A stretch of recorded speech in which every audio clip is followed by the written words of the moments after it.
This little girl is 3 years old and 5 months. She has the diagnosis of cerebral palsy, spastic diplegia. Primarily, she has low trunk tone and a very unstable trunk.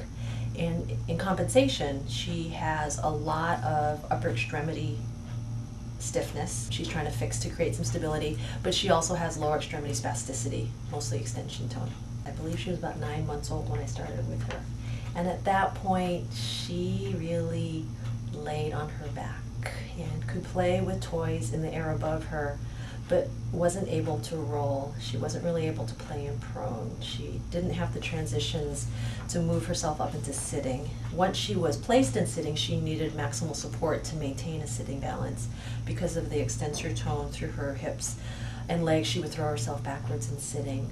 At 9 months, she was just beginning to be able to play in supported standing. So she is really, now 3 years later, a much different child. A lot of that was just time and age.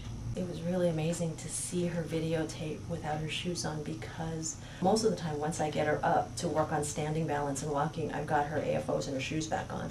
So I forget how unstable her base of support is, barefoot. She really has a difficult time in bare feet getting her foot flat on the ground.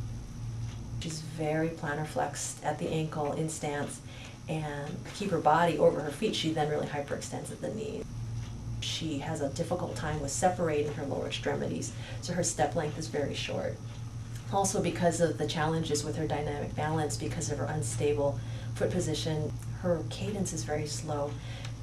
Her walking is what I would call labored, because with each step she's fighting to regain her balance before she can take another step. She is currently wearing a JumpStart with the high solid back. A big part of what this high solid back does is it helps her to maintain that forward position of her tibia over her foot, so that her center of gravity is able to stay over her feet. So rather than the ankle plantarflexion, knee hyperextension posture that requires her to constantly be catching up with her base of support, the splints allow her to shift a little bit so that her center of gravity is in a more efficient place over her feet, so that as she propels herself forward, it's much less labored. With manual therapy, because it's so specific, you can, through assessment, figure out what specific part of the system is bound down and free that up, so that you're not overstretching parts of the soft tissue system that might already be hypermobile. With this child, I particularly focus on the soft tissue mobility of her calf. Primarily her soleus muscle is a little bit tighter than her gastroc. Her hamstrings are also quite tight, particularly the medial hamstrings, because she tends to internally rotate and adduct at the hip. Just stretch? Yeah. For the most part, my left hand is helping to reinforce hip extension on the stance leg, so that she practices single leg stance and works on that stability of that weight-bearing side to the point where she feels free to swing her non-weight-bearing leg, the right leg. It's kind of a contrived component, one part of the gait cycle, and we've slowed it down and sort of frozen it in time so that she can practice the stability required by her stance leg.